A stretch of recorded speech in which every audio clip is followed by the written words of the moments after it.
Hello, guys. Welcome back. I had a lovely nap with Thor, the giant fox, and someone had asked me about Thor the god, and I was like, okay, now I have something. I'm probably gonna repeat everything I said in my old Thor video, so if you saw that, probably go ahead and skip this. But Thor is very sweet in my personal experience. He's very kind, he's very gentle. He was the first one to reach out because my brother's 11 years older, so he was the first one to reach out to my brother. And I do believe he was mentioning Loki. It was like kind of hard to understand my brother sometimes, so because he was confused. And remember, we were raised Roman Catholic, and here are these pagan gods reaching out to this nice Catholic boy. So yeah, my brother really freaked out. I think my brother had the gift to see the gods as well, and back then they would have labeled it schizophrenia, because I was born in the 70s, he was born in the 60s, you can only imagine. So, actually it was 60s, like, oh, I don't know, we're old people. Anyhow, so it's, yeah, 60s, okay. Okay, so anyhow, to get back on topic, to Thor, he's really easygoing. He was thrilled the fox is named after him because this fox is this huge presence. I have him up on the bed now all the time. And he was really happy that since he's a god of farmers and everything, I did the animal kind of care thing, even though he's a plush. I got him and I brushed him out to make him look beautiful because you saw how rumpled up he was from the bag. And then I was like, well, it's not that I mind that earthy potting soil smell, but maybe tone it down a tiny bit. So I got the Febreze out and I made sure it was kind of safe for linen, and I sprayed it all over him and worked it into his coat. And then I got my ancient hair dryer that's older than a lot of you, and I put it on the cold setting. Yeah, there is cold setting on some hair dryers. Because this one's so old, it's cold, warm, hot, and melt your scalp off. There's 4 settings. So, yeah, anyhow, we did that, and then I took him upstairs, and I was really tired from waiting all day for this plush, so I decided I'm going to take a nap. So I'm taking a nap with him, and the girls are up there, and I'm talking to Thor. And that's the kind of god Thor is. He's very much hang out and watch you while you work. He loves to watch people work. And he's very adaptive. I know we say he was like the god of farmers and common folks, so a lot of people are like, that's great, but I never had any farmers in my family. How am I going to relate to him? He can relate to any work. He gets this reputation, and the movies didn't do him any help, of, being a big old sack of potatoes, not being all that bright. But he's not stupid by any means. Loki is a lot more flashy, a lot more stylish, a lot more center stage. Thor loves a good party and everything as much as the next Norse god, but he doesn't have that need to be center stage, and he likes and I say this with all love and respect, where Loki loves the whole crowd to notice him. And Thor wouldn't exactly mind it. He also values that one-on-one time with you in a way that Loki doesn't. Loki loves one-on-one time. We all know that. But to Thor, it's really important that you're understanding this is one-on-one time, that he is taking the time with you as the god of the people, as the protector of the earth and everything, protector of Midgard.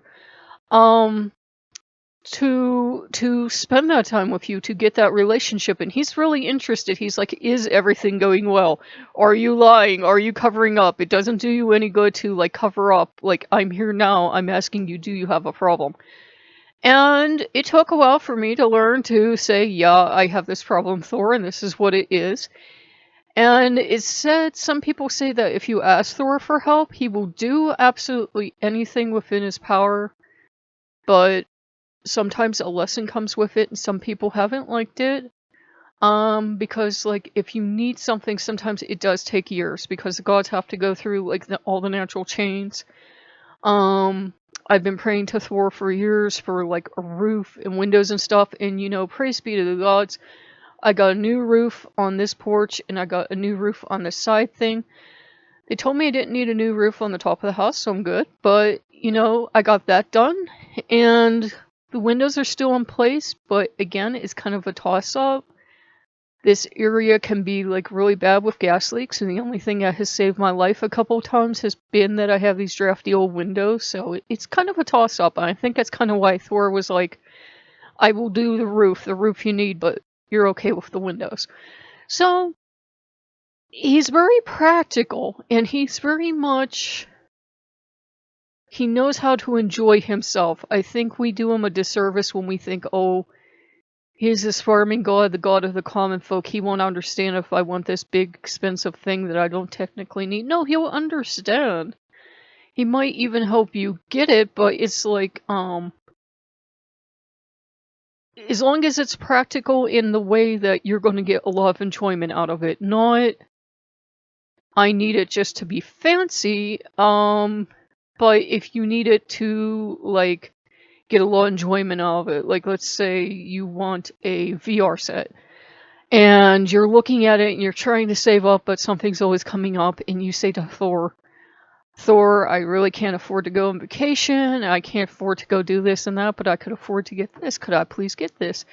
And he may very well help you. Now, I say may because Thor, at least in my experience, he can take a long time to answer. Sometimes he answers instantly, like before I'm finished speaking. Thor's answered. Sometimes it's like, he got me, he heard me, but it'll be a couple years. So yeah, he's really good to work with. He can take his time. He's by no means stupid. You're not, if you practice Fudon, it's like working with Azaka or Zaka, whichever name you use. He's not dumb. You're not gonna shortchange Thor if you say, "Oh, Thor, I will buy you a meow meow hammer to go at the movies," and I will get you this one in gold if you get me this car or this job or something. Thor's gonna remember very well what you promised him for that thing, and it's just, as long as you treat him with love and respect, You'll learn he has hidden depths for him. He could give Loki a run for his money intellectually. He just doesn't feel the need to. He's smart, but he doesn't have to prove it. We all love Loki, but we all know Loki kind of tends to be like Lokeans. We gotta prove how smart we are. Yeah. So they're kind of like two sides of the same coin, and that's why they're really good traveling companions, because where Loki tends to be impulsive and do stuff without thinking, God's bless him, Thor will actually calculate and be working out everything that could possibly happen in his mind before he acts, which is why people think he's, slow, but he's actually thinking of everywhere something could go. With farmers, it's really hard for us to wrap our mind around it today because we're so used to going to Walmart or the store or a fast food place and always getting food. You had your one crop. If you were lucky, maybe you grew 2 crops, but there was no such thing as go out every day of the year and pick something from the fields. You had to store up your food, you had to store up your animals, you had to plot everything out just so. So he was extremely important because he blessed the fertility of the fields, and he watched over the farmers, and he watched over the common people, and he was a good god for our ancestors to serve because he was not, from the evidence we have, he was not demanding in the way, perhaps, if you work with Odin, a lot of people won't work with the Allfather because they think that he sets the bar a little too high. Thor will bring out your best bit by bit. It's kind of like he told me once, and he said this with all love and kindness, it's kind of like working out a draft horse or an oxen or something. If you try to push them the moment you get them, they're gonna buck, and you're never going to get anything out of them. But if you're gentle and you let them go at their own pace, then you're going to get everything you can out of them. You can't there's a saying, you can't back a horse into his traces. A lot of horses are like that. You just cannot back that horse back into the traces. You have to bring the traces to the horse. And it's the same thing with people. He knows that if he forces you back into your traces, or he forces you to do something against your will, he's not going to get the results he wants. He's patient. He'll wait. He's patient. He'll wait. And he's just, he's so loving and he's so good. It's like, even though he's known like, as god of thunder and storms and everything, it's like a little ray of sunshine walked in. And he's so sweet. He is. He's so sweet. But, he's also, he can be anything he wants to be with any people, which is why I think you see so many differing descriptions of him. Like some people, they're like, yeah, he's hardcore party boy. And some people, they're like, no, he's like really pious. And other people, they give other descriptions. I think they're all valid. I think it's just that Thor is really laid back and he, he'll kind of be, instead of like in the stories where he's very forceful and screaming and throwing things at everyone, in my experience, he'll be kind of what he has to be to make you comfortable. It's not a lie.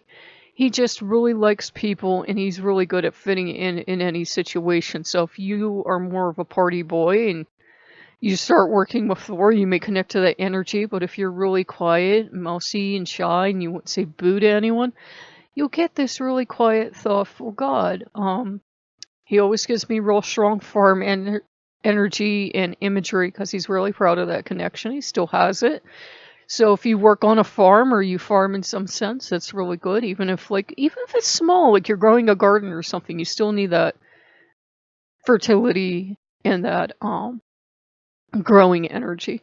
So yeah, he's a really good god to work with. We could go on all day, but I won't. And he's really easy to approach. In my personal experience, mine only, he has no problem with Loki. Loki has no problem with him. Loki dotes on him. He dotes on Loki. Loki, and Odin get along fine. I don't have this sense of one has to be here, one has to be over there. That's never happened. Thor's not the jealous type. He's actually the type to come over when he sees you having a problem with Loki or anyone else and give you advice and say, hey, cut them some slack. You're being too, whatever. So he actually likes to kind of keep the peace. He's kind of the peacekeeper around here. He's good at giving advice. He's not stupid. If you underestimate him, he will live up to that. Like if you think he's smart as a rock or a puppy, he'll live up to that. But if you respect his wisdom and you respect the fact that, you aren't exactly the protector of the earth if you're a moron, you'll get to benefit from that wisdom. So I hope that helped, guys. And if you like what you see, like, comment, subscribe, and I'll see you later. Bye-bye.